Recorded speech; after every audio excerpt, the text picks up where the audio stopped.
तो ये कहानी है एक लेजेंडरी अल्केमिस्ट शेंगजियान की, जिस पर किस्मत कुछ जरा ही मेहरबान है, क्योंकि शेंगजियान की कहानी की शुरुआत हुई दो खूबसूरत स्वर्ग से गिरी गॉडेस के साथ, जिन्होंने जमीन पर आने के बाद शेंगजियान को ताकतवर करने के लिए उसके साथ डुअल कल्टीवेशन करते उसे अपना बॉयफ्रेंड बना लिया था। हालांकि उसकी एक फियांसे पहले भी थी। अगर ठरकपन में बात करें तो बैटल थ्रू द हेवन के ज़ामियान को तो शेंगजियान से ट्यूशन लेनी पड़ेगी, क्योंकि आज तक आपने ऐसा पावरफुल और ठरकी हीरो कहीं नहीं देखा होगा। जिन लोगों ने वर्ल्ड डिफाइंग डैन गॉड की नॉवल पढ़ी है वो जानते हैं कि मैं किस बारे में बात कर रहा हूँ। नॉवल में शेंगजियान की इतनी पावरफुल बीवियां है कि उन सबका तो नाम याद रखना भी मुश्किल है। अगर आपको कभी किसी हीरो को ठरकी नंबर 1 का टाइटल देना हो तो मुझे लगता है कि वो आसानी के साथ शेंगजियान को मिल जाएगा। मगर शेंगजियान को पावर लेवल में भी कम नहीं समझा जा सकता। बेशक उसकी शुरुआत 0 से हुई, लेकिन आखिर तक आते आते वो 3 रैंक्स के एक महान अल्केमिस्ट बन जाता है। तो चलो फिर इस इंट्रो के साथ हमारे मासूम से ठरकी बनने वाले शेंगजियान की जर्नी को शुरू करते हैं। तो इस कहानी की शुरुआत डिवाइन रेल्म से होती है, जहाँ पर हम देखते हैं कि कई सारे इवल गॉड्स यहाँ पर 2 लड़कियों को फॉलो कर रहे थे और वो उन दोनों खूबसूरत गॉडेस से कह रहे थे कि सुमिया और बायुवी, तुम दोनों ने 3 रैम्स को खतरे में डाल दिया है। ये एक बहुत बड़ा गुनाह है, इसलिए हमें तुम्हें खत्म करना होगा।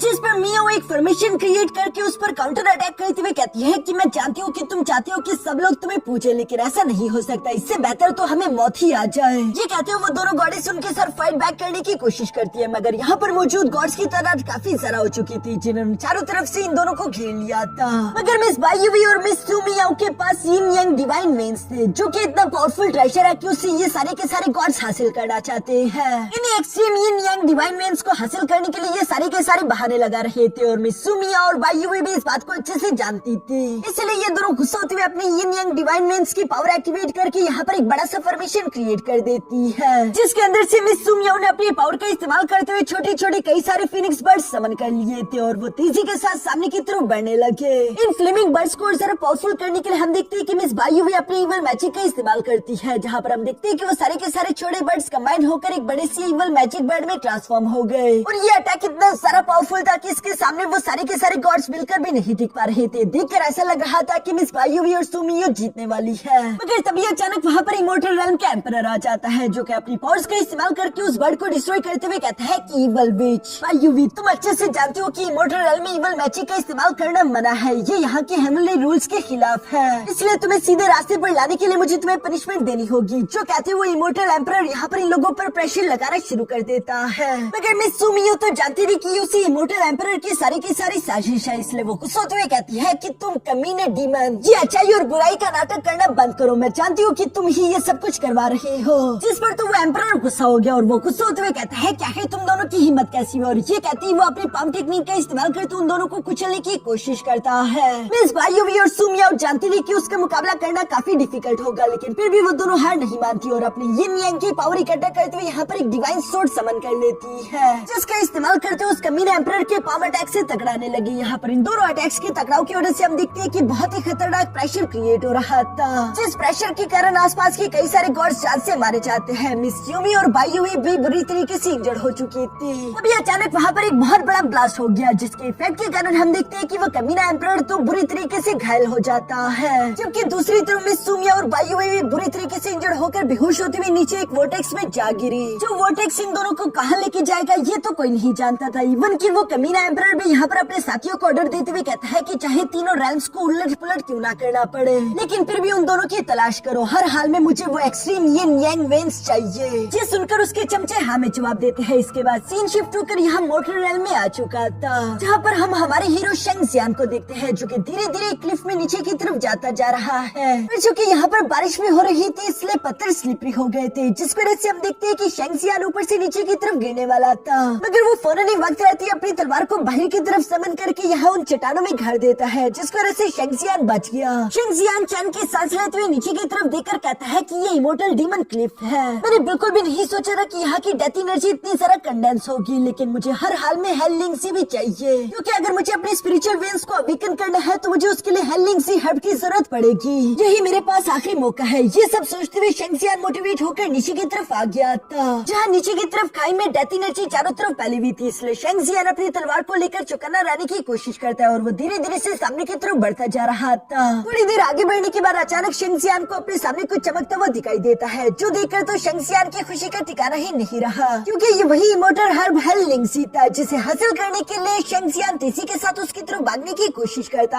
है, मगर तभी अचानक शेंगजियान पर पीछे से वहाँ के गार्डियन बीस्ट ने हमला कर दिया, जिसे डॉज करते हुए शेंगजियान उसके सर फाइट बैक करने की कोशिश करता है, मगर शेंगजियान को जानने को मिलता है कि उस बीस्ट की बॉडी तो काफी ज्यादा स्ट्रॉन्ग है, उल्टा उसकी तलवार में ही क्रैक आ चुके थे, जबकि उस बीस्ट को कुछ भी नहीं हुआ था। ये सब देखकर भी शेंगजियान फाइट करने से नहीं रुकता, बल्कि वो अभी भी उस बीस्ट पर अटैक कर रहा था, जहाँ पर हम देखते हैं कि वो बीस्ट अपने पूंछ का इस्तेमाल करते हुए शेंगजियान को ब्रूटली हिट कर देता है, जिसकी वजह से शेंगजियान उड़ते उड़ते दूर जा गिरा और हमें शेंगजियान के पास के विजन देखने को मिलते हैं, जिन विजन से हमें जानने को मिलता है कि शेंगजियान अभी तक अपने स्पिरिचुअल वेन्स को अवेकन नहीं कर पाया था, जिसकी वजह से उसके क्लैन के मेंबर उसे कचरे की तरह ट्रीट करते थे। हालांकि शेंगजियान का फादर इनके क्लैन का लीडर है, मगर फैमिली रूल्स के हिसाब से अगर किसी भी क्लैन लीडर के बेटे के स्पिरिचुअल वेन्स अवेकन नहीं हो पाते तो वो क्लैन लीडर नहीं रह सकता, उसे अपनी पोजीशन छोड़नी होगी। शेंगजियान की वजह से उसके फादर को क्लैन लीडर की पोजीशन से हटाया जाने वाला था और इसी वजह से शेंगजियान को काफी बुरा महसूस हो रहा था, जो बातें शेंगजियान को मोटिवेट कर रही थी, और इसी वजह से वो आज के दिन यहाँ पर हार नहीं मानता, वो हर हाल में अपनी स्पिरिचुअल वेन्स को अवेकन करना चाहता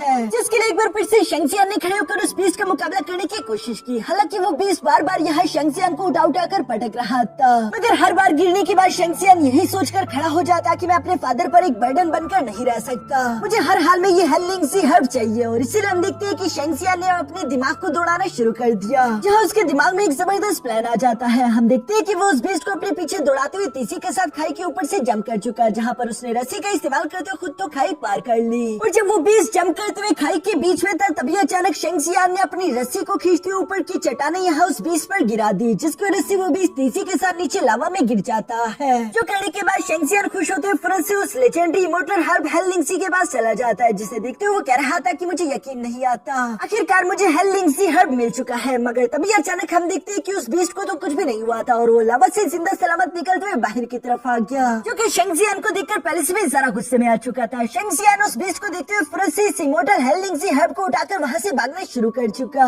जहाँ भागते भागते शेंगजियान एक नैरो केव के अंदर चला जाता है, जिसके अंदर वो बीस्ट नहीं आ सकता था, और हम देखते हैं कि वहाँ से शेंगजियान ने इस खाई की ओर भी जरा गहराई में जंप कर दिया, जहाँ नीचे आने के बाद जब शेंगजियान ने अपनी आंखें खोली तो वो देखता है कि वो तो एक लड़की के ऊपर पड़ा हुआ है, जो कि कोई और नहीं बल्कि मिस बाई यूवी थी। इस खूबसूरत लड़की को तो यहाँ पर देखकर शेंगजियान हैरान होते हुए कहता है कि ये इमोर्टल डीमन क्लिफ काफी खतरनाक जगह है, आखिर ऐसी एक खूबसूरत लड़की यहाँ पर क्यों लेटी होगी। शेंगजियान ये सब सोच रहा था और वो उसे देखने की कोशिश करता है कि क्या ये लड़की जिंदा भी है कि नहीं, मगर तभी अचानक मिस बाई यूवी होश में आ जाती है, जो कि शेंगजियान को गलत समझ बैठी और वो फौरन से उस पर हमला करने की कोशिश करती है, जिसके अटैक के कारण शेंगजियान में पीछे की तरफ दिखेला गया और उसके मुंह से खून निकल आया था, लेकिन फिर भी वो फाइट के लिए खुद को तैयार करते हुए कहता है कि आखिर ये लड़की है कौन, इसकी स्पिरिचुअल पावर तो काफी खतरनाक है। दूसरी तरफ हम देखते हैं कि मिस बाई यूवी अपना सेकंड अटैक नहीं जनरेट कर पाती क्योंकि वो बुरी तरीके से इंजर्ड थी, इसीलिए वो रुक जाती है। शेंगजियान तो हैरान होकर सवाल करते हुए पूछ रहा था कि आखिर तुम हो कौन। तभी अचानक शेंगजियान को वही साइड पर मिस स्यू मियाओ भी दिखाई देती है, जिसकी हालत भी इंजर्ड होने की वजह से काफी ज्यादा खराब थी, और वो धीरे धीरे से शेंगजियान के पास आते हुए कह रही थी कि फिक्र मत करो लड़के, हम कोई बुरे इंसान नहीं है। लेकिन मिस बाई यूवी गुस्सा होते हुए कहती है फिर भी तुम जैसे कीड़े को कुचलना हमारे लिए ज्यादा मुश्किल काम नहीं। ये सुनकर मिस यूमी यहाँ पर बाई यूवी को शांत कराते हुए कहती है कि शांत हो जाओ सिस्टर, हाँ पहले हम इससे पूछ लेते हैं कि आखिर ये अपनी सफाई में क्या कहना चाहता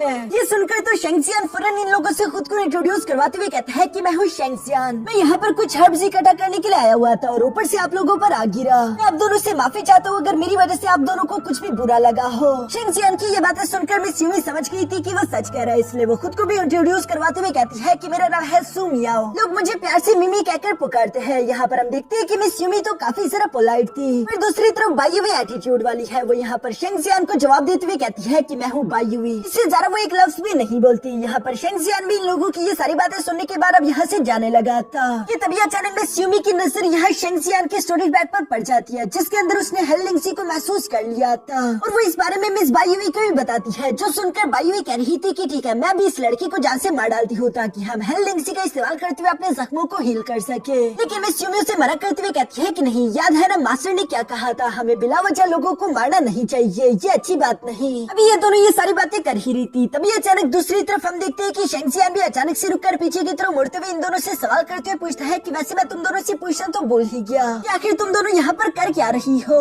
जो सुनते ही क्यूट सी यूमी ने तो यहाँ पर ओवर एक्टिंग करना शुरू कर दी। वो एक्टिंग करते हुए कहती है कि हम लोग अपनी जान बचाकर भाग रही थी और बुरी तरीके से इंजर्ड होते हुए हम यहाँ पर आपस ही, अब तो इस इमोर्टल डीमन क्लिफ से हम लोगों का निकलना मुश्किल है क्योंकि यहाँ पर इतने खतरनाक बीस्ट जो मौजूद हैं। अगर जल्दी हमारे ये जख्म हील नहीं किए गए तो मुझे तो लगता है कि हम अगले 24 घंटों के अंदर मर जाएंगे। ये सब करते हुए स्यूमी यहाँ पर एक्टिंग करते हुए अपने मुंह से खून की उल्टी भी करती है, जो देखकर तो शेंगजियान थोड़ा सा घबरा गया था और वो स्यूमी से कहता है कि मेरे पास कुछ मेडिकल पिल्स है, इनका इस्तेमाल करते हुए शायद तुम ठीक हो सकती हो। लेकिन मैं स्यूमी मना करते हुए कहती है कि ऑर्डिनरी पिल से हमारा काम नहीं हो सकता अनलेस तुम्हारे पास कोई चमत्कारी एलेक्सर या हर्ब ना हो। सिर्फ कोई चमत्कारी एलेक्सर या हमारी जान बचा सकता है। ये सब कहते हुए वो ओवर एक्टिंग कर ही रही थी, क्योंकि ये सब सुनकर तो शेंगजियान गहरी सोच में पड़ गया था। वो अपने मन में सोचने लगा कि मेरे पास हेललिंग्सी मौजूद तो है, लेकिन वो मेरा आखिरी मौका है मेरी स्पिरिचुअल वेन्स को अवेकन करने के लिए। अब मैं क्या करूँ? दूसरी तरफ में स्यूमी ने बायुवे को भी इशारा कर दिया था कि एक्टिंग शुरू कर। हालांकि बायुवे ऐसा नहीं करना चाहती थी, लेकिन मिमी के लिए वो ये करने के लिए तैयार हो गई और हम देखते हैं कि वो एक्टिंग करते हुए कहती है कि मैं मर गई और ये कहती वो बेहोश होकर नीचे गिरने की एक्टिंग करती है। जैसे स्यूमी ने फौरन से पकड़ लिया था और वो रोते हुए कह रही थी कि नहीं मेरी बहन तो मुझे इस तरह से छोड़कर नहीं जा सकती। ये देखकर तो शेंगजियान भी भागता भागता फौरन उसके पास आ जाता है, मगर अभी भी वो सोच में पड़ा हुआ था। इसलिए हम देखते हैं कि स्यूमी ने और ज्यादा जोर जोर से रोना शुरू कर दिया था।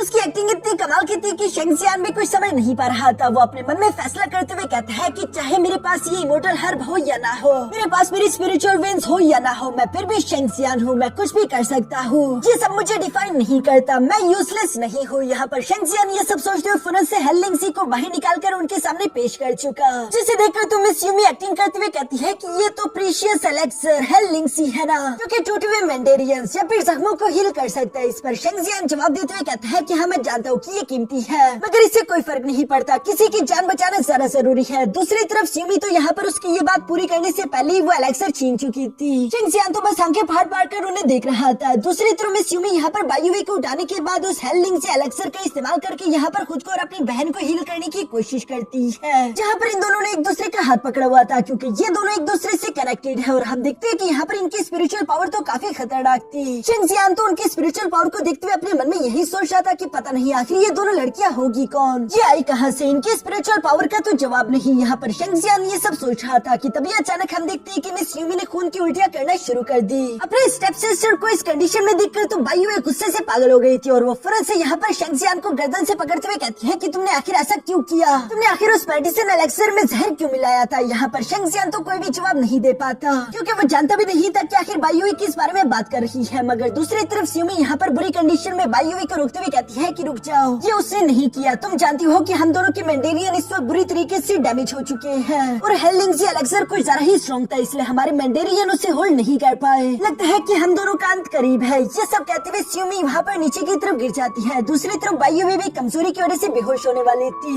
इन दोनों की ऐसी कंडीशन देखकर यहाँ शेंगजियान को तो कुछ भी समझ नहीं आ रहा था कि आखिर वो इन दोनों की मदद करने के लिए क्या करे। ये भी शेंगजियान सोच ही रहा था कि तभी अचानक एक और प्रॉब्लम आ गई। हम देखते हैं कि उस गार्डियन भी से शेंगजियान को सेंस कर लिया था और वो शेंगजियान को ढूंढते हुए फौरन से जंप करते इस खाई में आ जाता है। इस गार्डियन बेस को तो यहाँ पर देखकर शेंगजियान और भी ज्यादा परेशान हो गया था और वो फौरन से बायुवे को उठाते हुए यहाँ पर स्यूमी के पास लाते हुए कहता है कि तुम दोनों अपना ख्याल रखो, तब तक मैं इस मॉन्स्टर को निपटा कर आता हूँ। और ये कहते ही शेंगजियान अपनी तलवार को निकाल कर तेजी से भागते उस गार्डियन बीस के साथ फाइट करने शुरू हो गया, जो सब में स्यूमी देख रही थी। शेंगजियान बेशक इस गार्डियन बीस से काफी ज्यादा कमजोर है, वो चाहता तो वो यहाँ से भाग सकता था, मगर फिर भी इन दोनों लड़कियों को बचाने के लिए वो यहाँ पर इस बीच से टकराना शुरू कर देता है। ये जानते हुए भी कि उसका जितना मुश्किल है, यहाँ पर लगातार उस बीच से टकराते हुए हम देखते हैं कि शेंगजियान की तलवार टूट चुकी थी। वो बीच शेंगजियान को बुरी तरीके से हिट करते हुए पीछे की तरफ पटक देता है, मगर हम देखते हैं कि शेंगजियान एक बार फिर से फाइट करने के लिए खड़ा हो गया। हालांकि उसके हाथ में कोई वेपन भी नहीं था। हम देखते हैं कि वो लगातार इसी तरह उस बीच से टकरा रहा था और वो बीच लगातार बार बार शेंगजियान को पटक रहा था। शेंगजियान फिर भी हार नहीं मानता। हर बार जख्मी होकर नीचे गिरने के बाद वो दोबारा से फाइट करने के लिए खड़ा हो जाता। ये सब देखकर यहाँ पर मिस यूमी और बायुवे दोनों ही शेंगजियान से काफी इम्प्रेस हो चुकी थी। इस लड़के में कुछ न कुछ खास है, ये दिल का अच्छा है और ये कभी भी हार नहीं मानता। इसलिए मिस यूमी ने एक फैसला किया। वो धीरे से यहाँ पर बायुवे के पास आते हुए कहती है कि हमें उस मेडिसिन का इफेक्ट यहाँ पर किसी और के साथ शेयर करना होगा, वरना वैसे भी हम दोनों मारी जाएंगी। ये सब कहते हुए वो दोनों ही यहाँ शेंगजियान की तरफ देख रही थी। दूसरी तरफ हम देखते हैं कि वो गार्डियन भी इसमें शेंगजियान को कुचलने के लिए तीसी के साथ जम करते हुए अपने पंजे से उसे दबाना शुरू कर चुका। शेंगजियान अपनी पूरी स्ट्रेंथ लगाने के बावजूद भी उस पंजे को हटा नहीं पा रहा था और इससे पहले कि वो इस पंजे के नीचे कुचला जाता, तभी अचानक एक गोल्डन एनर्जी शेंगजियान की बॉडी को कवर कर लेती है, जिसने उस गार्डियन बीस को तो उठाकर पीछे की तरफ चट्टानों पर दे मारा। साथ ही साथ शेंगजियान भी उड़ता उड़ता तीसी के साथ यहाँ मिस बायुवी और स्यूमी के पास आ जाता है, जहाँ पर मिस स्यूमी कह रही थी कि लड़के तुम जानते भी नहीं कि तुम कितने खुश नसीब हो, तुम्हें आज के दिन एक बेमिसाल ब्लेसिंग मिलने वाली है। ये सब कहते हुए हम देखते हैं कि मिस स्यूमी और बायुवी दोनों ने अपनी उंगलियों को काटकर अपने अपना ब्लड बाहर की तरफ निकाल लिया, जिसमें शेंगजियान का ब्लड भी ऐड करके ये तीनों यहाँ पर एक फॉर्मेशन क्रिएट करना शुरू कर देती है।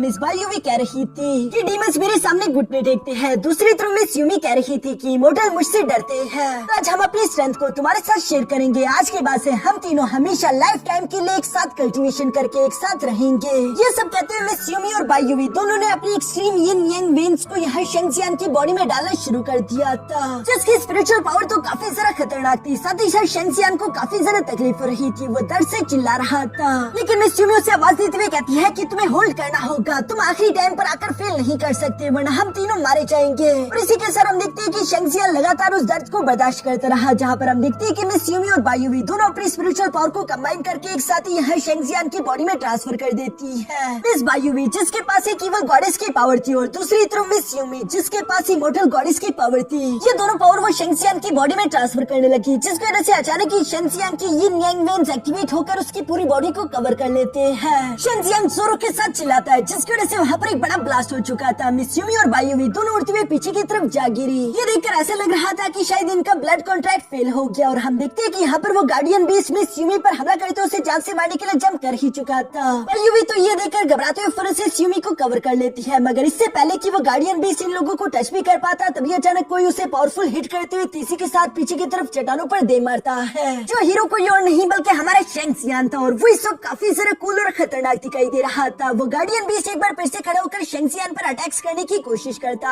है, मगर अब तो शेंगजियान उसके अटैक्स को ऐसे डॉज कर रहा था जैसे कि ये कोई बच्चों का खेल। और शेंगजियान ने उसे एक पावरफुल किक करके पीछे की तरफ दे मारा, जो देखकर तो उस गार्डियन बीस्ट को भी अपनी आंखों पर यकीन नहीं आ रहा था। मगर अब बारी शेंगजियान की थी और वो लगातार इस बीस्ट की पिटाई करना शुरू कर देता है, जहाँ पर इस बीस्ट को इतनी बुरी तरीके से पिटता हुआ देखकर मिस यूमी में मुस्कुराते हुए बायुवी से कह रही थी कि ये लड़का है ना कमाल का। इसके बाद बारी आती है सबसे कूल सीन की, जहाँ पर हम देखते हैं कि शेंगजियान अपने एक्सट्रीम यिन यांग वेन्स की पावर को एक्टिवेट करके एक फॉर्मेशन क्रिएट करना शुरू कर देता है, जिसकी तरफ वो गार्डियन बीस्ट तीसी के साथ भागते हुए आने की कोशिश कर रहा था। और हम देखते हैं कि शेंगजियान ने कुल तरीके से उसी फॉर्मेशन के अटैक का इस्तेमाल करते हुए उस गार्डियन बीस्ट पर अटैक कर दिया। यार ये बहुत ही ज्यादा डेंजरस था, इसकी वजह से वो बीस्ट तो एवेपोरेट हो जाता है। इवन के पीछे की तरफ जितने भी पहाड़ थे उनके बीच में भी रास्ता बन चुका था। शेंगजियान भी अपनी इसी टेरिफाइंग स्ट्रेंथ के साथ अचानक से बेहोश हो जाता है। इसके बाद अगली बार जब शेंगजियान की आंखें खुली तो वो अपने घर में मौजूद था, जहाँ शेंगजियान वो सब याद करते हुए कह रहा था कि आखिर मैं अपने घर में कैसे हूँ। तभी मिस यूमी उसके सामने आते हुए कहती है, तो आखिरकार तुम जाग गए, हमें उठाकर तुम्हें तुम्हारे घर लाए थे। जो सुनकर शेंगजियान फौरन से बैठ जाता है, मगर वो यहाँ पर इन दोनों को देखकर थोड़ा सा परेशान भी था। इसलिए मिस यूमी कहती है कि फिक्र मत करो, हम तुम्हें रात के अंधेरे में यहाँ पर लाए थे, हमें यहाँ पर आते हुए किसी ने भी नहीं देखा। ये सुनकर तो शेंगजियान को भी अच्छा लगा। साथ ही सर वो मिस यूमी से सवाल करते हुए पूछता है कि आखिर कल रात वहाँ पर वो हुआ क्या था। मिस यूमी शेंगजियान की ये बात सुनकर मुस्कुराते हुए उससे कहती है कि अपनी इनर एनर्जी को महसूस करने की कोशिश करो। जो सुनकर शेंगजियान फौरन से बिल्कुल ऐसे ही करता है और वो देखते हैं कि उसके स्पिरिट वेन्स एक्टिवेट हो गए थे, जिन्हें देखकर तो वो काफी ज्यादा खुश हो गया था। मिस यूमी फौरन उसके पास आकर कहती है कि ये कोई नॉर्मल स्पिरिट वेन नहीं, बल्कि हमने अपने 2 डिवाइन लेवल के स्पिरिट वेन्स तुम्हारी बॉडी में ट्रांसफर कर दिए हैं। डिवाइन लेवल के स्पिरिट वेन्स का सुनकर तो शेंगजियान भी सरप्राइज हो गया था और वो सवाल करते हुए पूछता है कि आखिर तुम दोनों कहाँ से हो। इस पर मिस बायुवी जवाब देते हुए कहती है कि हम दोनों सेलेस्टियल मार्शियल रेल्म से आए हैं, लेकिन इससे ज्यादा तुम हमसे कोई भी सवाल नहीं करोगे। जो सुनकर तो शेंगजियान धीरे से कहने लगा, लेकिन सेलेस्टियल और मोर्टल रेल्म के लोगों को तो आपस में इंटरेक्ट करना मना है ना। शेंगजियान अभी ये कह ही रहा था कि तभी अचानक बायुवी ने अपनी इवल पावर को एक्टिवेट करके शेंगजियान के नीचे हेल का गेट ओपन कर दिया, जो देखकर तो शेंगजियान घबरा चुका था। लेकिन मिस यूमी उस हेल गेट को बंद करते हुए यहाँ पर शेंगजियान से कहती है कि तुम इस बारे में किसी से भी बात नहीं करोगे कि हम दोनों कौन है और कहाँ से आए। जो सुनकर शेंगजियान भी अपने मन में सोचने लगा कि ये दोनों ही लड़कियाँ काफी मिस्टीरियस है, लेकिन फिर भी इन दोनों ने मुझ पर काफी बड़ा एहसान किया है, इसलिए मुझे इनकी बात को सीक्रेट रखना ही होगा। जो सब सोचते हुए सबसे पहले तो शेंगजियान इन दोनों का शुक्रिया अदा करता है। साथ ही सर वो बताते हैं कि आज के बाद ये राज किसी और को मालूम नहीं होगा। मिस बायुवी जो कि मजे से चाय पी रही थी, वो खुश होते हुए कहती है, ये तो अच्छा हुआ, फिर तो अब हम तुम्हारे साथ रह सकते हैं, वो भी तुम्हारे ही घर में। ये सुनकर तो शेंगजियान हैरान होते हुए कहता है कि क्या कहा, मेरे घर में। इस पर मिस यूमी फौरन से खड़े होते हुए कहती है कि क्यों, क्या हुआ, तुम्हें क्या लगा था कि तुम हमारी डिवाइन वेन्स ले लोगे और बदले में तुम्हें हमारे लिए कुछ भी नहीं करना होगा। जिस पर शेंगजियान जवाब देते हुए कहता है कि नहीं, ऐसी कोई बात नहीं, बस मेरे लिए जरा अपनी फैमिली को समझाना थोड़ा सा डिफिकल्ट काम होगा। मैं नहीं जानता कि आखिर मैं इस बारे में उन्हें कैसे बताऊंगा। यहाँ पर हम देखते हैं कि मिस बायुवी तो शेंगसियान को पूरी तरीके से इग्नोर करके बाथरूम की तरफ जाने लगी, जिसे मिस यूमी भी फॉलो करती है। शेंगसियान ये देखकर सवाल करते हुए पूछता है कि आखिर तुम दोनों वहाँ पर क्यों जा रही हो। इस पर मिस यूमी मुस्कुराकर जवाब देते हुए कहती है कि बेवकूफ, नहाने के लिए और किस लिए। ये सुनकर तो शेंगसियान और भी जरा घबरा चुका था। दूसरी तरफ मिस यूमी पर्दे गिराते हुए यहाँ पर बायुवी के साथ पानी गर्म करके टब में नहाने लगी। शेंगसियान बेचारा घबराते घबराते कहता है कि प्लीज तुम दोनों थोड़ा जल्दी करो, जल्दी जल्दी नहा लो, क्योंकि अगर कोई यहाँ पर आ गया तो मैं नहीं जानता कि आखिर मैं ये सब उन्हें कैसे एक्सप्लेन करूंगा। शेंगसियान का भी ये कहना ही था कि तभी अचानक किसी लड़की ने बाहर का दरवाजा बजाना शुरू कर दिया, जो कि कह रही थी कि शेंगसियान क्या तुम अंदर हो। उस लड़की की आवाज सुनकर तो शेंगसियान पूरी तरीके से बुकला जाता है और वो बुकलाते हुए कहता है ये तो ज़ूज़ियान है, मेरे फियांसे, प्लीज तुम दोनों छुप जाओ, वो तो यहाँ पर देख ना ले। ये कहते हुए शेंगसियान डरते डरते दरवाजा खोलने के लिए जाने लगता है, मगर हम देखते हैं कि दूसरी तरफ मिस ज़ूज़ियान ने तो खुद ही दरवाजा खोल दिया और वो शेंगसियान से कहती है क्या है तुम इतने स्लो क्यों हो। ये कहती हुई मिस ज़ूज़ियान फौरन से अंदर की तरफ आ गई थी, जिसे देखकर तो शेंगसियान घबराते हुए कहता है कि ज़ूज़ियान आखिर तुम यहाँ पर क्या कर रही हो। जिस पर मिस ज़ूज़ियान कहती है कि क्यों, क्या मेरा यहाँ पर आना मना है। जिस पर शेंगसियान घबराते हुए जवाब देकर कहता है कि नहीं ऐसी कोई बात नहीं। जो सब कहते हैं मिस ज़ूज़ियान ने वहाँ पर मुझे चाय का कप उठा लिया था और उस पर पहले मिस यूमी की लिपस्टिक लगी हुई है। ये देखकर तो शेंगसियान को पसीने आने लगे थे। वो मिस ज़ूज़ियान को बातों में लगाकर उसे उलझाने की कोशिश करता है, जिस पर मिस ज़ूज़ियान कहती है कि आखिर तुम इस तरह से बर्ताव क्यों कर रहे हो, क्या यहाँ पर कोई दूसरी लड़की तुमने छुपाई हुई है। जिस पर तो शेंगसियान और भी जरा घबरा गया था और वो घबराते हुए जवाब देकर कहता है कि नहीं भला ऐसे कैसे हो सकता है, ये तो बिल्कुल नामुमकिन है। जिस पर मिस यूमी सवाल करते हुए पूछती है कि अच्छा फिर ये बताओ कि आखिर इस पर्दे के पीछे तुम पानी क्यों गर्म कर रहे हो। जिस पर शेंगसियान फौरन से जवाब देते हुए कहता है कि वो पानी मैंने अपने लिए गर्म किया था ताकि मैं नहा लूं। लेकिन मिस ज़ूज़ियान उसका ये जवाब सुनकर सेटिस्फाई नहीं होती, बल्कि वो सवाल करते हुए कहती है कि तुम तो हमेशा झरने में जाकर नहाते हो ना, तो आज घर पर कैसे। और ये कहती वो पर्दे की दूसरी पार जाने वाली थी, लेकिन शेंगसियान उसे रोकते हुए कहता है कि वो क्या है ना, कल मैं इमोर्टल डीमन क्लिफ गया हुआ था, जिसकी वजह से मेरी बॉडी और माइंड दोनों ही बुरी तरीके से एग्जॉस्ट हो चुकी है, इसलिए झरने के पास जाने की मेरी एनर्जी नहीं बची। मैंने सोचा आज के दिन घर में ही अच्छे से नहा लेता हूँ। जो सुनकर मिस ज़ूज़ियान पहले तो रुक जाती है और ये देखकर शेंगसियान चैन की सांस लेने वाला था, मगर तभी अचानक हम देखते हैं कि ज़ूज़ियान फौरन से पर्दे की दूसरी पार चली जाती है। तो देखकर तो शेंगसियान घबराते हुए अपनी आंखें बंद कर लेता है और वो कहता है कि सारा खेल खत्म हो गया, मेरे फियांसे पर्दे के पार दो नंगी लड़कियों को देख लेगी, उसके बाद वो मेरे बारे में क्या सोचेगी। मगर जब वो अपनी आंखें खोलता है तो कोई भी हंगामा नहीं हुआ था, इसलिए वो अंदर आकर देखने की कोशिश करता है, जहाँ पर मिस ज़ूज़ियान को तो कोई भी दिखाई नहीं दिया था, क्योंकि मिस ज़ूज़ियान के आने से पहले बायुवी और यूमी वहाँ से गायब हो चुकी थी। तो देखकर तो शेंगसियान भी काफी सारा खुश हो गया था और वो चैन की सांस लेते हुए यहाँ पर मिस ज़ूज़ियान के पास आते हुए कहता है कि आज के दिन आखिर तुम इतनी जासूसी क्यों कर रही हो। कहीं ये सारे बहाने तुम्हारे मेरे बाथरूम में आने के लिए तो नहीं, ताकि तुम मुझे नंगा नहाते हुए देख सको। शेंगसियान के मुझसे ये बातें सुनकर उसकी फियांसी भी ब्लश करते हुए कहती है कि ऐसी कोई बात नहीं, और वो शर्माते हुए फौरन वहाँ से भाग गई। जिसे रोकते हुए शेंगसियान भी फौरन उसके पीछे चला गया और पीछे की तरफ हम लोगों को यहाँ पर एक स्टोरेज रिंग देखने को मिलती है। इसके बाद नेक्स्ट सीन शिफ्ट होकर एक खूबसूरत जगह पर आ जाता है, जहाँ पर मिस ज़ूज़ियान और शेंगसियान मौजूद थे। मिस ज़ूज़ियान परेशान होते हुए शेंगसियान को बताती है कि शेंगसियान फादर चाहते हैं कि मैं तुम्हें छोड़ दूं, हालांकि मैंने उन्हें मना कर दिया और वो मेरे पीछे पड़ चुके हैं ताकि मैं याओ टियानहुआ से शादी करूं, और वो आज मुझे उनसे मिलवाने के लिए भी लेकर जाना चाहते हैं। ये सुनकर तो शेंगसियान को भी गुस्सा आ गया था। तभी अचानक मिस ज़ूज़ियान खड़ी होते हुए शेंगसियान का हाथ पकड़कर कहती है कि चलो शेंगसियान यहाँ से भाग चलते हैं, कहीं दूर जाकर हम अपनी जिंदगी बसा लेंगे ताकि हमें कभी भी कोई एक दूसरे से जुदा ना कर सके। मिस ज़ूज़ियान इतनी सारा स्वीट थी। शेंगसियान भी उससे कहता है कि नादान लड़की, तुम इस तरह की बातें मत करो, मैं कोई न कोई तरीका ढूंढ लूंगा। शेंगसियान अभी ये सब कह ही रहा था कि तभी अचानक हम देखते हैं कि मिस ज़ूज़ियान फौरन उसको होंठों पर किस कर देती है, जिसके साथ ही इन दोनों के दरमियान एक प्यारा सा लवी डवी सीन क्रिएट हो गया था। मगर तभी अचानक कबाब में हड्डी में ज़ूज़ियान का फादर मास्टर ज़ू वहाँ पर आ जाता है, जो कि गुस्से में ज़ूज़ियान का हाथ पकड़ते हुए कहता है कि मैंने कहा था कि इस कचरे से दूर रहना, और ये कहती वो ज़ूज़ियान को जबरदस्ती यहाँ से लेकर जाने की कोशिश करता है। जहाँ बाहर की तरफ हम यहाँ याओ टियानहुआ को भी देखते हैं और वो मास्टर ज़ू को देखते हुए कहता है कि मास्टर ज़ू, आखिर आप इस मासूम बच्ची पर इतना सारा गुस्सा क्यों दिखा रही है, छोटी मोटी बातों पर इतना सारा गुस्सा नहीं होना चाहिए। याओ टियानहुआ को अचानक से यहाँ पर देखकर तो मास्टर ज़ू भी सरप्राइज होते हुए कहता है कि टियानहुआ आखिर तुम यहाँ पर क्या कर रहे हो। चलो ये तो अच्छा हो गया, तुम्हारी मुलाकात मैं ज़ूज़ियान से करा देता हूँ। ये कहते हुए ज़ूज़ियान को वो कहता है कि टियानहुआ को ग्रीट करो, मगर ज़ूज़ियान ने तो मना कर दिया था, जिस पर मास्टर ज़ू गुस्सा होने लगे। लेकिन टियानहुआ कहता है कि कोई बात नहीं, अभी ये मुझे अच्छे से नहीं जानती, जब हमारी शादी हो जाएगी तब ये ऐसा नहीं करेगी। इस पर तो मिस ज़ूज़ियान गुस्सा होते हुए कहती है कि ख्वाब देखना छोड़ दो, मैं कभी भी तुमसे शादी नहीं करूंगी। ये कहती ज़ूज़ियान फौरन से जाकर शेंगसियान का हाथ पकड़ लेती है, जिस पर तो मास्टर ज़ू गुस्सा होते हुए अपनी बेटी को डांटते हुए कहते हैं कि आखिर तुम ये क्या कर रही हो, क्या तुम जानती नहीं कि टियानहुआ रॉयल सिटी का नंबर 1 डिसाइपल है। तुम शेंगसियान जैसे कचरे के लिए अपनी जिंदगी क्यों बर्बाद बात कर रही हो, जिसके पास तो उसके स्पिरिचुअल वेन्स भी नहीं है। ये सब सुनकर तो शेंगजियान भी अब मास्टर जू से कहने लगा कि मास्टर जू आखिर आप ऐसा क्यों कर रही है? आपकी फैमिली और हमारी फैमिली तो एक दूसरे की काफी अच्छी दोस्त है। आपकी और मेरे फादर की दोस्ती की वजह से तो ये एंगेजमेंट हुई थी। तो आखिर आज आप खुद इस मंगनी को क्यों तोड़ रहे हो? ये सारा हंगामा देखकर तो वहाँ पर लोग इकट्ठा होने लगे। तभी अचानक वहाँ पर शन यी हान भी आ जाता है, जो कि शन फैमिली का ही मेंबर है और वह शेंगजियान के फादर की पोजीशन को लेकर अगला क्लैन लीडर बनना चाहता था। जो कि यहाँ पर आते हुए कहता है कि शेंगजियान आखिर तुम क्या बेवकूफ हो? तुम्हारी वजह से तो ये सब कुछ हो रहा है।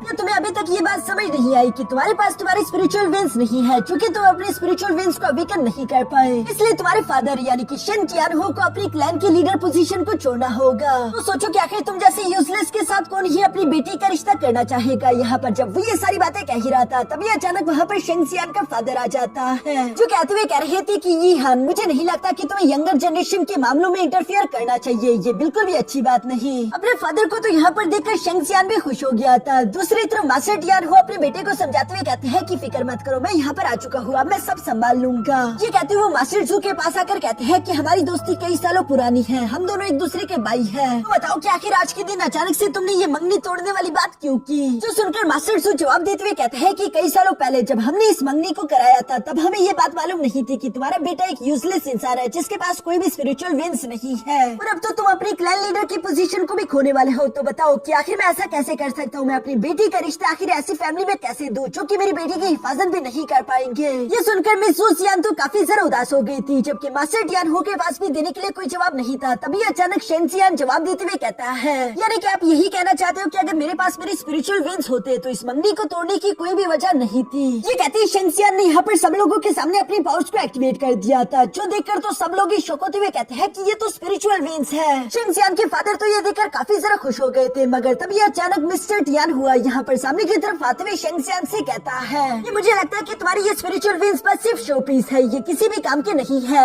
जो सुनकर शेंगजियान सवाल करते हुए पूछता है कि आखिर तुम कहना क्या चाहते हो? जिस पर टियानहुआ कहता है कि मुझे लगता है कि तुम्हारी ये स्पिरिचुअल वेन्स नकली है, तुम्हारे साथ फाइट करने के बाद ही मैं ये साबित कर सकता हूँ कि ये किसी भी काम के नहीं। जो सुनकर तो शेंगजियान ने भी उसके चैलेंज को एक्सेप्ट कर लिया था। यहाँ पर मिस सूसियान तो घबराने लगी, लेकिन शेंगजियान उसे समझाते हुए कहता है कि फिक्र मत करो, मुझे कुछ भी नहीं होगा। और ये कहते हैं यहाँ पर हम देखते हैं कि शेंगजियान और टियानहुआ दोनों ही मैदान में एक दूसरे के आमने सामने आ जाते हैं, जहाँ पर शेंगजियान अपने मार्शल आर्ट टेक्निक्स का इस्तेमाल करते हुए तीसरी के साथ आगे बढ़कर टियानहुआ पर हमला करने की कोशिश करता है, मगर वो देखते हैं कि टियानहुआ के सामने उसकी स्ट्रेंथ अभी भी कम थी। जो देखकर तो शेंगजियान थोड़ा सा हैरान हो जाता है और वो अपने मन में कहने लगा कि पिछली बार जो मैंने लिजर्ड के साथ फाइट करते हुए स्ट्रेंथ हासिल की थी, लगता है कि वो ताकत एक्सट्रीम यिन यांग वेन्स को ट्रांसफर करने की वजह से सिर्फ कुछ ही देर के लिए मेरी बॉडी में आई थी। इसलिए अब शेंगजियान को अपनी स्ट्रेंथ के बजाय अपनी प्योर फ्लेम पर डिपेंड होना होगा, जिसके लिए हम देखते हैं कि वो अपनी वर्मिलियन फिनिक्स बर्ड की पावर एक्टिवेट कर देता है, जिसकी वजह से शेंगजियान के पंचेस के आसपास फ्लेम आ चुकी थी। ये देखकर तो टियानहुआ भी सरप्राइज हो गया था कि आखिर इस कचरे के पास इतनी प्योर फ्लेम आई कहाँ से, क्योंकि हम देखते हैं कि शेंगजियान अपनी उस प्योर फ्लेम का इस्तेमाल करते हुए तीसरी के साथ आगे की तरफ बढ़ते हुए टियानहुआ पर अटैक्स करने लगा, जहाँ दूसरी तरफ टियानहुआ भी अपने पंखे का इस्तेमाल करते हुए यहाँ शेंगजियान का मुकाबला करने की कोशिश करता है और शेंगजियान उस पर भारी पड़ने लगा, जिसकी वजह से टियानहुआ के हाथ से उसका पंखा जलकर नीचे गिर जाता है। यहाँ ये देखकर तो सब लोग ही सरप्राइज हो गए थे कि आखिर ऐसा कैसे हो सकता है, ये यूजलेस शेंगजियान याओ टियानहुआ को बराबर की टक्कर कैसे दे पा रहा है, क्योंकि वो इस रॉयल सिटी का नंबर 1 डिसाइपल था। इवन कि टियानहुआ भी इस बेइज्जती की वजह से काफी गुस्सा हो चुका था। वो फौरन से अपनी थंडर की पावर एक्टिवेट कर लेता है ताकि वो शेंगजियान की जान ले सके, मगर दूसरी तरफ हम देखते हैं कि शेंगजियान भी कुछ कम नहीं था। यहाँ पर अपनी थंडर पावर का इस्तेमाल करते जब वो शेंगजियान के प्योर फ्लेम के साथ टकराता है, तो वहाँ पर एक बहुत बड़ा ब्लास्ट हो गया था, जिसके इफेक्ट के कारण टियानहुआ पीछे की तरफ दिखेला गया, जबकि शेंगजियान भी उड़ते हुए पीछे की तरफ गिरने वाला था। लेकिन मिस सूसियान फौरन से जंप करते हुए शेंगजियान को संभाल लेती है और वो शेंगजियान से कहती है कि तुम ठीक तो हो ना, जिस पर शेंगजियान जवाब देते हुए कहता है कि हाँ मैं बिल्कुल ठीक हूँ। दूसरी तरफ टियानहुआ जो कि ठीक होने की एक्टिंग तो कर रहा था, लेकिन उसका एक हाथ बुरी तरीके से जल चुका है, जो देखकर तो एक बच्चा उस पर हंस रहा था, लेकिन उसकी मॉम ये देखते हुए फौरन उसका मुंह बंद कर लेती है। टियानहुआ को भी उस पर काफी गुस्सा आ रहा था। फिर तभी मास्टर जू यहाँ टियानहुआ के पास आते हुए कहते हैं कि मास्टर टियानहुआ, मैं तो पहले ही जानता रहा कि ये शेंगजियान बिल्कुल भी आपका मुकाबला नहीं कर सकता। दूसरी तरफ याओ टियानहुआ कहता है कि हाँ शेंगजियान, ये तो कहना पड़ेगा कि तुम्हारी ये स्पिरिचुअल वेन सच में में असली है। और अब मुझे कोई जरूरी काम है इसलिए मुझे यहाँ से जाना है। और ये कहती है टियानहुआ वहाँ से फौरन रवाना हो गया। जो देखकर मास्टर जू तो समझ गए थे कि टियानहुआ गुस्से में है। वो अपनी बेटी को लेकर टियानहुआ के पीछे जाना चाहते थे, लेकिन जूसियान तो शेंगजियान का साथ नहीं छोड़ना चाहती। इसलिए मास्टर जू अकेले ही टियानहुआ के पीछे भाग जाते हैं। तभी दूसरी तरफ हम देखते हैं कि यहाँ शेंगजियान का फादर उसके पास आ गया, जो कि शेंगजियान को शाबाशी देता है। साथ ही सर वो उससे सवाल करते हुए पूछता है कि आखिर तुम्हारे ये स्पिरिचुअल विंग्स अचानक से अवेकन कैसे हो गए। इस पर शेंगजियान जवाब देते हुए कहता है कि वो क्या है ना कि कल मैं इमोर्टल डीमन क्लिफ किया था, वहाँ पर मुझे हेलिंग सी एलेक्सर मिला और उसी की मदद से मैं ये कर पाया। जो सुनकर तो उसके फादर काफी खुश हो गए थे। साथ ही सर शेंगजियान यहाँ पर मिस जूजियान से कह रहा था कि मैंने कहा था ना कि मैं कुछ न कुछ कर लूंगा, अब मुझे कोई भी तुमसे अलग नहीं कर पाएगा। जो सुनकर मिस जूजियान तो ब्लश करते हुए कहती है कि ठीक है मुझे यहाँ से जाना चाहिए, और ये कहती वो शर्माकर वहाँ से भाग गई। इसके बाद शेंगजियान यहाँ पर अपने फादर से बात करते हुए कहता है चूँकि अब मेरे पास मेरे स्पिरिचुअल विंग्स आ चुके हैं, अब तो शन यीहान ग्रेट एल्डर से कहकर आपको लीडर की पोजीशन से नहीं हटवा सकते ना। जिस पर शेंगजियान का फादर जवाब देते हुए कहता है कि हाँ वो मुझे बेशक लीडर की पोजीशन से हटा तो नहीं सकता, लेकिन वो 3 दिन बाद मुझे फाइट के लिए चैलेंज जरूर कर सकता है। अब अगर उसे शन क्लैन का लीडर बनना है तो उसे मेरे साथ फाइट करके फेयर एंड स्क्वायर जीतना होगा। यहाँ इसके बाद सीन शिफ्ट होकर दूसरी तरफ याओ फैमिली के यंग मास्टर टियानहुआ पर भी आ जाता है, जिसका हाथ बुरी तरीके से घायल था और वो गुस्सा हुए कह रहा था कि आखिर ऐसा कैसे हो सकता है। शेंगजियान तो एक यूजलेस कचरा था जिसके पास कोई भी स्पिरिचुअल विंग्स नहीं थे। इस पर मास्टर यीहान जवाब देते हुए कहता है कि हाँ बिल्कुल ऐसा ही था, लेकिन शायद कोई चमत्कार हो चुका है। फिर भी मैंने जो सोचा है मैं बिल्कुल वैसे ही करूँगा। मैं आपकी याओ फैमिली के साथ ज्वाइन होना चाहता हूँ। वैसे भी आपकी याओ फैमिली इस रॉयल सिटी में सबसे ज्यादा स्ट्रॉन्गेस्ट फैमिली है, इसलिए मैं अपने क्लैन का लीडर बनकर आपको ज्वाइन कर लूंगा, जिसके लिए मुझे आपकी मदद चाहिए। ये सुनकर टियानहुआ अपने पास से एक डिमोनिक आर्टिफैक्ट निकालते हुए यहाँ मास्टर यीहान को देते हुए कहता है कि ठीक है तुम जानते हो ना कि 3 दिन बाद तुम्हारा मुकाबला शन टियानहु से होगा, और तब तुम्हें इसका किस तरह इस्तेमाल करना है ये तुम अच्छे से जानते हो। जो सुनकर तो मास्टर यीहान ईवल्स की तरह मुस्कुराने लगा, जबकि यंग मास्टर टियानहुआ भी गुस्सा हुए कह रहा था कि शेंगजियान आज जो तुमने सबके सामने मेरी बेइज्जती की है मैं ये बेइज्जती नहीं भूलूंगा, और तुम्हें इसकी एक बहुत बड़ी कीमत चुकानी होगी। इन सब के बाद सीन शिफ्ट होकर दूसरी तरफ यहाँ शेंगजियान पर आ जाता है, जो कि शाम को वापस अपने कमरे में आ गया था और वो चारों तरफ मिस यूमी और बायुवी को ढूंढने की कोशिश कर रहा था। तभी अचानक उसे यूमी और बायुवी छोटे साइज में दिखाई दी, जो देखकर तो वह हैरान होते हुए कहता है कि तुम आखिर ये क्या चीज बन चुकी हो। जिस पर मिस यूमी गुस्सा करते हुए कहती है कि हमने तुम्हारी इतनी मदद की और तुम हमें चीज कह रही हो, एटलीस्ट हमें मास्टर कहो। ये सुनकर शेंगजियान जवाब देते हुए कहता है कि हाँ वो सब तो ठीक है, लेकिन आखिर तुम दोनों का साइज इतना छोटा कैसे हो गया। ये सुनते हुए मिस यूमी यहाँ शेंगजियान को अपने पास से यिन यांग डिवाइन रिंग के पास ले आई थी, जिसके बारे में मिस यूमी यहाँ पर शेंगजियान को बताती है कि हमने अपनी स्पिरिट को इसके साथ अटैच कर लिया है। हमारी फिजिकल बॉडी इस वक्त इस रिंग के अंदर मौजूद है ताकि हम इस तरह के सोल फॉर्म में बाहर रह सके, और तुम्हारे अलावा हमें कोई नहीं देख सकता क्योंकि तुमने हमारे साथ ब्लड कॉन्ट्रैक्ट जो किया है। जो सुनकर शेंगजियान यहाँ पर उस यिन यांग डिवाइन रिंग की तरफ देखते हुए कहते हैं कि क्या मैं भी अपनी फिजिकल बॉडी के साथ इसके अंदर जा सकता हूँ। इस पर मिस यूमी उसे जवाब देते हुए कहती है कि नहीं अभी तक तो तुम मोर्टल वॉरियर लेवल 3 रैंक पर हो, इसलिए तुम ये नहीं कर सकते, तुम्हारे लिए ये इम्पॉसिबल है। जो कहते हुए मिस यूमी और बायुवी वहाँ से जाने लगी। दूसरी तरफ शेंगजियान उसकी ये बात सुनकर सरप्राइज होते हुए कहता है कि तुमने अभी अभी क्या कहा, क्या मैं मोर्टल वॉरियर लेवल 3 पर पहुँच चुका हूँ। ये कहते हुए तो उसकी खुशी का ठिकाना ही नहीं था। वो खुश होते हुए कह रहा था कि ये स्पिरिचुअल विंग्स तो वाकई में काफी ज्यादा पावरफुल है। मैंने तो बिल्कुल भी नहीं सोचा था कि ये डिवाइन स्पिरिचुअल विंग्स इतने सारा पावरफुल होंगे। इस पर मिस यूमी उससे कहती है कि हमारे डिवाइन स्पिरिचुअल विंग्स को इस तरह से वेस्ट मत करना, अब तुम्हें कड़ी मेहनत करनी होगी ताकि तुम खुद को तेजी के साथ ताकतवर करते हुए हमारे बीच जो कॉन्ट्रैक्ट है उसे फुलफिल कर सको। यहाँ कॉन्ट्रैक्ट के बारे में तो शेंगजियान सुनकर थोड़ा सा सरप्राइज हो गया था कि आखिर ये दोनों किस बारे में बात कर रही है, और वो इस बारे में सोचने लगा। जिस पर मिस यूमी कहती है कि ज्यादा दिमाग पर जोर मत डालो, तुमने हमारे साथ ब्लड कॉन्ट्रैक्ट साइन किया है, इस वजह से हम तीनों एक दूसरे से अलग नहीं हो सकते। ये डिवाइन मेंडेरियंस तुम्हें फ्री में नहीं मिले,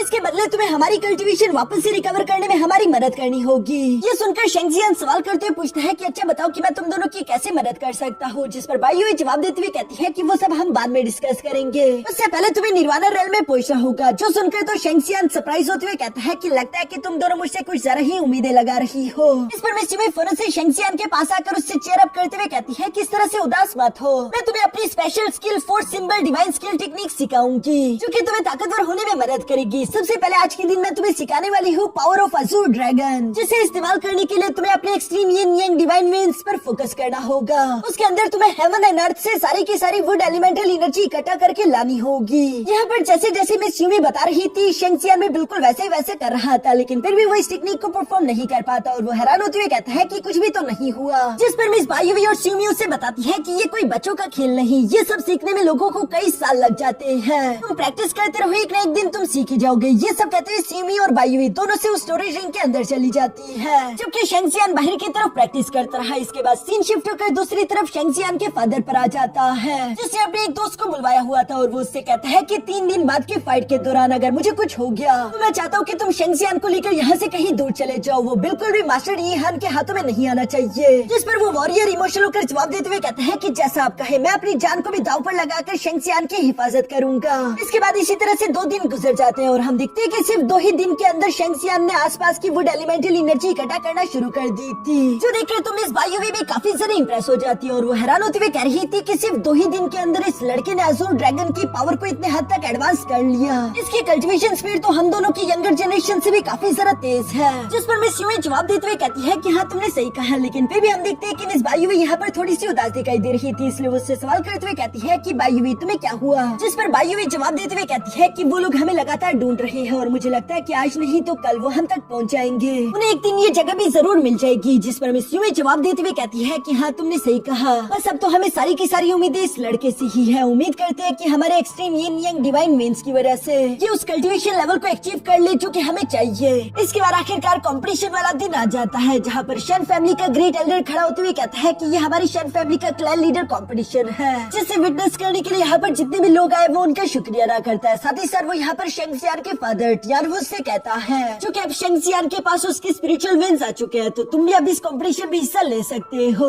इस कंपटीशन के बेसिकली 3 कैंडिडेट्स थे। एक थे मास्टर टियानहू जो कि ऑलरेडी क्लैन लीडर है और बाकी के 2 कैंडिडेट्स का नाम यी हान और हाओ हाई था। जहाँ पर ग्रेट एल्डर कहते हैं कि कंपटीशन की रूल बहुत ही सिंपल है, जो भी आखिर तक स्टेज पर टिका रहेगा वही होगा हमारे क्लैन का लीडर। टियानहू चूंकि तुम हमारे प्रीवियस क्लैन लीडर हो इसलिए तुम्हारा फर्ज बनता है कि तुम पहले स्टेज पर जाओ। ये तो सरासर चीटिंग थी। मास्टर जू और शेंगजियांग भी इस बात को अच्छे से जानते थे और शेंगजियांग अपने फादर से कहने लगा कि ग्रेट एल्डर ये जान के कर रही है, वो जान के आपके लिए मुश्किलें बना रही है ताकि पहले आपको हाओ हाई का मुकाबला करना पड़े और उसके बाद यी हान का। जिस पर शेंगजियांग का फादर जवाब देते हुए कहता है कि एक बहादुर क्लैन लीडर कभी भी चुनौतियों से डरता नहीं बल्कि डटकर उनका मुकाबला करता है। और ये कहती वो फौरन से स्टेज पर जंप कर चुके, जहाँ वो ऊंची आवाज में कहते हैं कि मैं हूँ शन क्लैन का लीडर और बताओ कि सबसे पहले कौन मुझे चैलेंज करेगा। ये सुनकर हाओ हाई तेजी के साथ जंप करते हुए स्टेज पर आ जाता है, जहाँ वो शन टियानहू से कहने लगा कि बड़े भाई बेहतर होगा कि तुम हार मान लो, क्योंकि अगर तुम हार मान लेते हो तो मैं वादा करता हूँ कि तुम्हारे जाने के बाद तुम्हारे बेटे को कभी भी हमारे क्लैन में कोई तकलीफ नहीं होगी।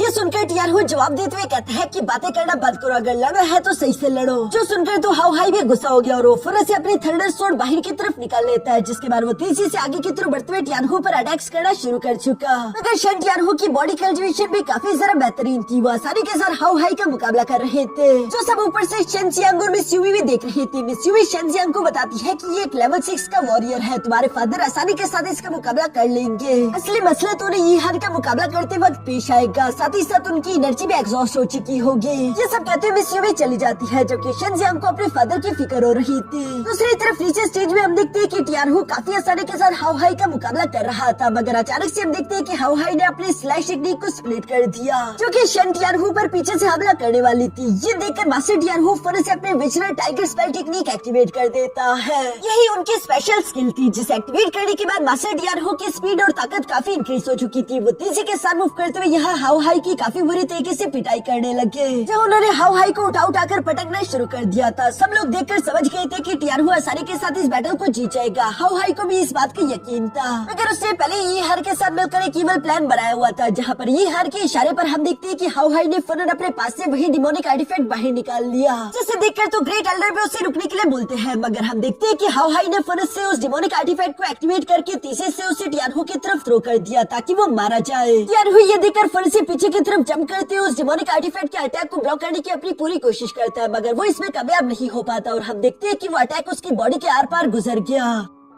जो देखकर तो सब लोग ही शौक हो गए थे, मगर यी हान ये देखकर मुस्कुरा रहा था। सब लोग जंप करते हुए फौरन से यहाँ टियानहू के पास आ जाते हैं, जहाँ शेंगजियांग तो अपने फादर से सवाल करते हुए पूछ रहा था कि फादर आप ठीक तो है ना। टियानहू खुद को कैसे तैसे संभाल कर रखा हुआ था और वो शेंगजियांग को जवाब देते हुए कहता है कि हाँ मैं ठीक हूँ। साथ ही साथ वो गुस्सा होते हुए सामने की तरफ मौजूद यी हान को देखकर कहते हैं कि यी हान तुमने आखिर इस डिमोनिक आर्टिफैक्ट का इस्तेमाल इस कॉम्पिटिशन में क्यों करवाया। इस पर यी हान तो साफ साफ इनकार करते हुए कहता है कि तुमने खुद देखा कि वो मैं नहीं था, हाओ हाई था। ये सुनकर शेंगजियांग गुस्सा होते हुए कहता है कि कि मैं जानता हूँ कि ये तुम दोनों की ही मिली भगत है। ग्रेट एल्डर यहाँ ये सारी बातें सुनकर कहते हैं कि बस बहुत हुआ, मैं इस बारे में खुद इन्वेस्टिगेट करवाऊंगा, मैं पता लगवाऊंगा कि आखिर वो डिमोनिक आर्टिफैक्ट कहाँ से आया था। और जहाँ तक इस कंपटीशन के रूल्स की बात है, चूंकि हाउ हाई ने डिमोनिक आर्टिफैक्ट का इस्तेमाल किया है, इसलिए वो डिस्क्वालीफाई हो गया और शेन टियानहो इस कंपटीशन के फर्स्ट राउंड को जीत चुका है। यहाँ यीहान को डर था कि कहीं हाउ हाई मेरा नाम ना बता दे, इसलिए वो धीरे धीरे से हाउ हाई के पास आ गया, जहाँ वो उसके कान में कहता है कि फिक्र मत करो मेरे भाई, जब मैं क्लैन लीडर बन जाऊंगा उसके बाद तुम्हारी फैमिली और तुम आराम से यहाँ पर रह पाओगे। ये कहते ही यीहान ने फौरन से अपनी पावर्स का इस्तेमाल करते हुए हाउ हाई पर हमला कर दिया, जहाँ वो उसके मेंडेनियर्स को तोड़ देता है, जो देखकर सब लोग ही शॉक हो गए थे। यीहान सब लोगों को बताता है कि हाउ हाई ने रूल्स को तोड़ा है, उसने डिमोनिक वेपन का इस्तेमाल करते हुए अपने सामने के ओपिनियन पर हमला किया, जो कि गलत है और फैमिली रूल्स के हिसाब से हमें उस आदमी के मेंडेनियर्स को ब्रेक करके उसे अपनी फैमिली से निकालना होगा, क्योंकि मैंने इस गद्दार को वो सजा दे दी है जो कि ये डिजर्व करता था। अब हम दोबारा से इस कंपटीशन को शुरू कर सकते हैं। ये सुनकर शेंग जियान जवाब देते हुए कहता है कि आखिर तुम ये कैसे कह सकते हो, अभी भी मेरे फादर की इंजरी ठीक नहीं हुई, उन्हें गलत तरीके से इंजर्ड किया गया है। जिस पर दूसरी तरफ यीहान जवाब देते हुए कहता है कि ये भी हमारी फैमिली के कानून है, इस कंपटीशन को तब तक रोका नहीं जा सकता जब तक कोई क्लैन लीडर डिसाइड ना हो जाए, और मैं बिना फाइट करे शेन क्लैन का लीडर तो नहीं बनना चाहता, इसलिए टियानहो मेरे साथ फाइट करो। ये सुनकर शेंग जियान को तो काफी गुस्सा रहा था, वो गुस्सा होते हुए कहता है कि मैं जानता हूँ कि तुम बहुत बड़े कमीने हो, ये सब कुछ तुमने ही करवाया है। ये हर में इवल्स की तरह मुस्कुराते हुए कहता है कि लड़के अभी तुम इतने बड़े नहीं हुए कि तुम हमारे क्लैन के मामलों में टांग अड़ा सको। ये सारी बातें तो चल ही रही थी, तभी अचानक पीछे से हम देखते हैं कि शेन टियानहो यहाँ पर ऊंची आवाज में कहता है कि ठीक है यीहान, मुझे तुम्हारा चैलेंज एक्सेप्ट है। जो सुनकर तो शेंग जियान अपने फादर के पास आते हुए कहता है कि आखिर आप ऐसा क्यों कर रही है। इस पर उसका फादर जवाब देते हुए कहता है कि तुम मेरी फिक्र मत करो, ये एक बस छोटा सा डिमोनिक आर्टिफैक्ट ही तो था, वो मुझे जरा चोट नहीं पहुंचा सकता। मगर दूसरी तरफ यीहान हंसते हुए कहता है कि तुम किसी बेवकूफ बना रही हो।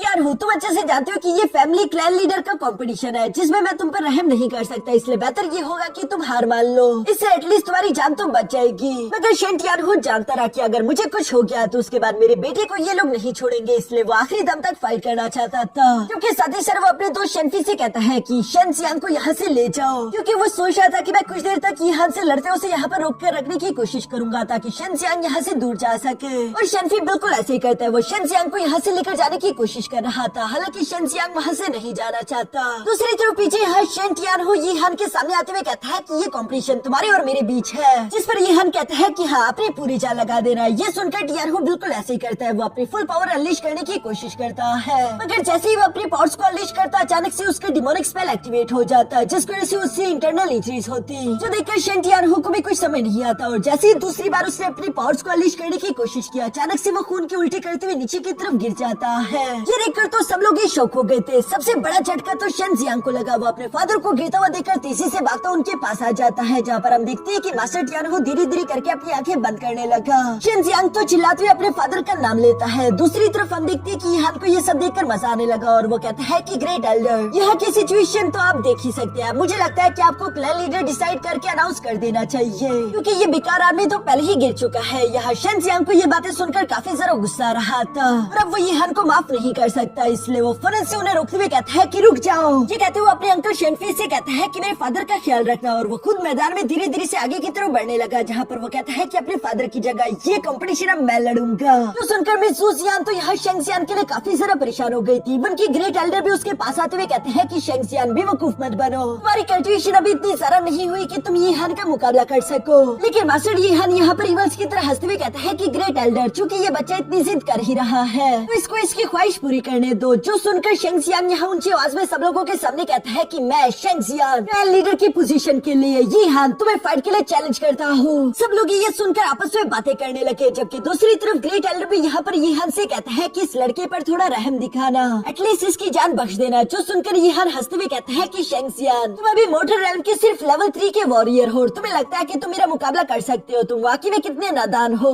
ये कहते ही मास्टर यीहान ने अपनी आइस एबिलिटीज को एक्टिवेट करना शुरू कर दिया था, जो देखकर दूसरी तरफ शेन जियांग भी बिल्कुल ऐसे ही करता है। वो भी अपनी प्योर फ्लेम एबिलिटी को एक्टिवेट करके यीहान का मुकाबला करना चाहता था, जहाँ पर सबसे पहले हम देखते हैं कि मास्टर यीहान ने अपने आइस स्पाइक का इस्तेमाल करते हुए शेन जियांग पर अटैक्स करना शुरू कर दिए। दूसरी तरफ हम देखते हैं कि शेन जियांग भी अपने पंचेस का इस्तेमाल करते हुए स्पाइक्स को डिस्ट्रॉय कर रहा था। साथ ही साथ वो तेजी से मूव करते हुए यहाँ मास्टर यीहान के पास आकर उस पर पंच अटैक करने की कोशिश करता है, मगर यीहान तो उसके हर एक अटैक को अपनी आइस शील्ड का इस्तेमाल करते हुए ब्लॉक कर रहा था। जो सब देखकर दूसरी तरफ शेंग जियांग ने फौरन से अपने ड्रैगन क्लॉ को एक्टिवेट कर लिया, जो कि काफी ज्यादा ताकतवर था, और वो आसानी के साथ उसके आइस शील्ड को ब्रेक कर देता है, जिसके कारण मास्टर यीहान तो दिखेले हुए पीछे की तरफ आ गया। जो देखकर तो सब लोग ही सरप्राइज हो गए थे। इवन कि मास्टर यीहान भी सरप्राइज होते हुए कहते हैं, तो इसका मतलब कि तुम्हारे पास 2 एट्रीब्यूशन है, लेकिन फिर भी इसका कोई फायदा नहीं क्योंकि तुम यहाँ पर मरने वाले हो।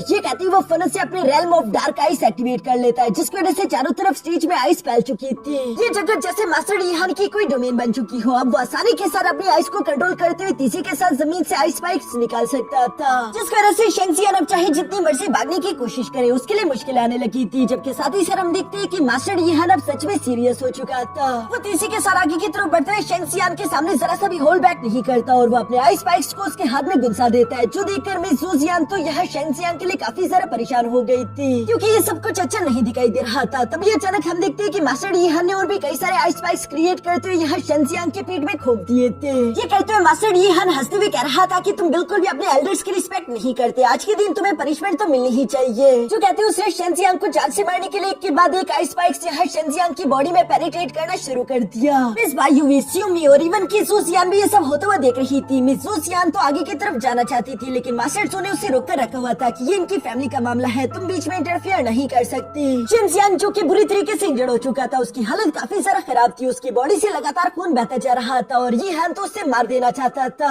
इसलिए ग्रेट एल्डर को ही बीच में आना पड़ता है और वो यीहान से कहता है कि यीहान बस करो, रुक जाओ। जो सुनकर भी यीहान यहाँ लास्ट अटैक शेंगजियान पर कर देता है। साथ ही साथ वो कह रहा था कि ठीक है मैं रुक गया, अब आप सब लोगों के सामने अनाउंस कर दो कि मैं ही अब से हमारे क्लैन का लीडर हूँ। लेकिन तभी अचानक यहाँ शेंगजियान की आवाज सुनाई देती है, जो कि कह रहा था कि अभी ये खत्म नहीं हुआ, मैं अभी भी हारा नहीं हूँ। और ये कहते शेंगजियान बुरी कंडीशन के बावजूद भी अपने पैरों पर खड़ा हो जाता है। यही तो शेंगजियान की खासियत है कि वो कभी भी हार नहीं मानता। जो सब देखकर स्यूमी फनस से बाहर की तरफ आती हुई कहती है कि शेंगजियान ऐसा करके बिला वजह अपनी जिंदगी को जाया मत करो, जिस पर शेंगजियान जवाब देते हुए कहता है कि इस कमीने ने गलत तरीकों का इस्तेमाल करते हुए मेरे फादर को हराया, बताओ कि आखिर मैं ये सब कैसे जाने दूं? मैं नहीं रुकने वाला, आज के दिन मुझे हर हाल में जीतना है। ये कहते हुए शेंगजियान ने फनस से अपनी फिल्म की पावर एक्टिवेट कर ली, जो कि उसकी बॉडी में धंसे हुए आइस स्पाइक्स को पिघलाकर वेपोरेट कर देती है। दूसरी तरफ मास्टर यीहान तो ये देखकर हंसते हुए कह रहा था, तो इसका मतलब कि कचरे के डब्बे तुम अभी भी खड़े हो सकते हो। तुमने तो वाकई में मुझे हैरान कर दिया है, तुम एक कॉकरोच से ज्यादा कुछ नहीं, जो कि मरने का नाम ही नहीं लेता। और ये कहती वो फिर से अपने आइस स्पाइक्स की फुल पावर एक्टिवेट करके दोबारा से शेंगजियान पर अटैक करने लगा। शेंगजियान भी उन अटैक्स को डॉज करने के लिए फिर से जंप कर देता है, मगर हम देखते हैं कि उन आइस स्पाइक्स की तादाद काफी ज्यादा थी, जिसकी वजह से धीरे धीरे करके शेंगजियान और भी ज्यादा इंजर्ड होने लगा।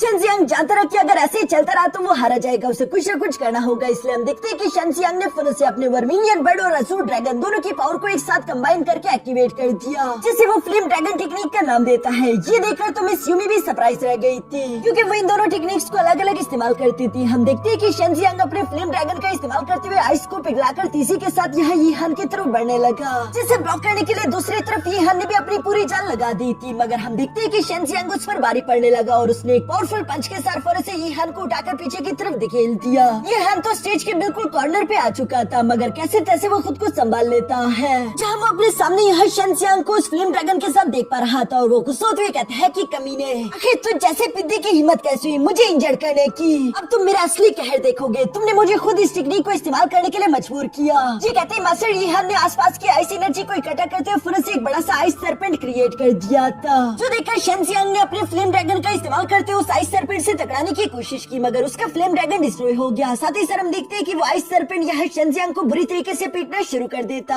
है। मिस यूमी यहाँ पर शेंगजियान को समझाते हुए कहती है कि समझने की कोशिश करो, अभी तुम्हारा कल्टिवेशन लेवल काफी लो है, वो तुम्हारे डबल से भी ज्यादा कल्टिवेशन लेवल का वॉरियर है, तुम चाहकर भी उसका मुकाबला नहीं कर सकते। जो सुनकर शेंगजियान एक बार फिर से अपने पैरों पर खड़े होते हुए कहता है कि अगर मैं कोशिश नहीं करूंगा तो मुझे मालूम कैसे होगा। और ये कहते हुए शेंगजियान ने एक बार फिर से अपनी फ्लेम ड्रैगन टेक्निक एक्टिवेट कर दी थी। मिस यूमी तो देख पा रही थी कि शेंगजियान ने मरने का फैसला कर लिया है, वो बिल्कुल भी नहीं रुकने वाला। ये सब काफी जरा अजीब था, इससे पहले उसने ऐसा इंसान कभी भी नहीं देखा था, जो कि इतनी बुरी तरीके से पिटने के बावजूद भी हर बार दोबारा से फाइट करने के लिए खड़ा हो जाता है। शेंगजियान वाकई में काफी जरा जिद्दी था, जो कि यहाँ बुरी तरीके से पिटने के बावजूद भी खड़े होते हुए यीहान से कहता है कि चलो दोबारा शुरू करो। जो सुनकर तो अब मास्टर यीहान के भी गुस्से का पारा हाई हो गया था और वो फौरन से शेंगजियान को गर्दन से पकड़ लेता है, जिस पर हम देखते हैं कि शेंगजियान ने अपने खून को उसके मुंह पर थूक दिया। ये तो मास्टर यीहान के लिए काफी बेइज्जती वाली बात थी, इसलिए हम देखते हैं कि वो अब शेंगजियान को किसी भी हाल में जिंदा नहीं छोड़ सकता। वो सबसे पहले शेंगजियान का एक हाथ तोड़ देता है। इसके बाद उसे पीटते पीटते जमीन पर पटक कर उसके सर पर पैर रखते हुए कहता है कि तुम हमेशा से एक कचरा थे और तुम कचरा ही रहोगे। मगर हम देखते हैं कि शेंगजियान ने अपनी फ्लेम की पावर एक्टिवेट करके फौरन से मास्टर यीहान को पीछे पीछे की तरफ धकेल दिया और इससे पहले कि वो उसे पंच कर पाता तभी मास्टर यीहान ने शेंजियांग के दूसरे हाथ में भी एक आइस स्पाइक्स घोप दिया, जिस वजह से उसके दोनों हाथ नकारा हो चुके थे। अपने दोनों हाथ तुड़वाने के बावजूद भी शेंजियांग रुकता नहीं, बल्कि वो यीहान को देखते हुए कह रहा था कि चलो दोबारा आओ।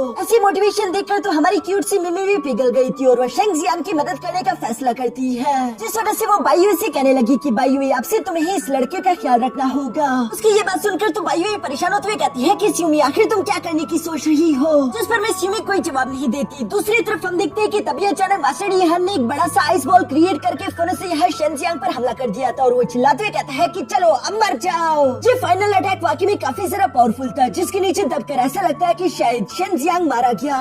सूजियान तो बुरी तरीके से टूट जाती है। बाकी के सब लोग भी काफी ज्यादा हैरान हो चुके थे, जबकि मास्टर यीहान खुश होने लगा, लेकिन अचानक उसके चेहरे पर स्माइल गायब हो जाती है, क्योंकि हम देखते हैं कि शेंजियांग की बॉडी के आसपास एक अजीब सी फॉर्मेशन एक्टिवेट हो चुकी थी। जिस मिस्टीरियस फॉर्मेशन की पावर्स तो काफी ज्यादा खतरनाक थी। किसी को भी कुछ समझ नहीं आ रहा था कि आखिर यहाँ पर ये सब चल क्या रहा है। इस फॉर्मेशन की वजह से हम देखते हैं कि धीरे धीरे करके शेंजियांग की बॉडी हवा में फ्लोट करने लगी और उसकी बॉडी से काफी खतरनाक एनर्जी भी अनलीश हो रही थी। दूसरी तरफ शेंजियांग के सोल सी के अंदर हम देखते हैं कि मिस यूमी पहुंच जाती है, जो कि धीरे धीरे शेंजियांग के पास आकर उससे गले लगाते हुए उसके होंठों पर किस करने लगी, जो करने की वजह से हम देखते हैं कि मिस यूमी की जितनी भी पावर्स और टेक्निक्स थी वो सारी की सारी शेंजियांग की बॉडी में एक साथ ही आ जाती है और इस वजह से शेंजियांग की बॉडी से एक बहुत बड़ा एनर्जी ब्लास्ट हुआ, जिससे मास्टर यीहान को तो उठाकर पीछे की तरफ पटक दिया था और वो हैरान होते हुए कहता है कि आखिर ये क्या है, क्योंकि वो देखता है कि शेंजियांग तो पूरी तरीके से ट्रांसफॉर्म हो चुका है। उसकी बॉडी पर अजीब से मार्क्स बने हुए थे, जबकि साथ ही साथ उसका पावर लेवल भी टेरिफाइंग हद तक बढ़ चुका था। इस वक्त मास्टर यीहान को शेंजियांग काफी ज्यादा खौफनाक दिखाई दे रहा था और इसी कूल सीन के साथ हमारा ये एपिसोड यहीं पर खत्म हो जाता है। तो दोस्तों, आप लोगों को ये सीरीज कैसी लगी? अगर आप लोगों को ये सीरीज अच्छी लगी है तो प्लीज इस वीडियो को लाइक कर देना और साथ ही साथ एक अच्छा सा प्यारा कमेंट भी कर देना, ताकि मैं जान सकूं कि आप लोगों को ये सीरीज कितनी अच्छी लगी है और इसका नेक्स्ट एपिसोड मैं आप लोगों के लिए जल्दी अपलोड कर दूंगा।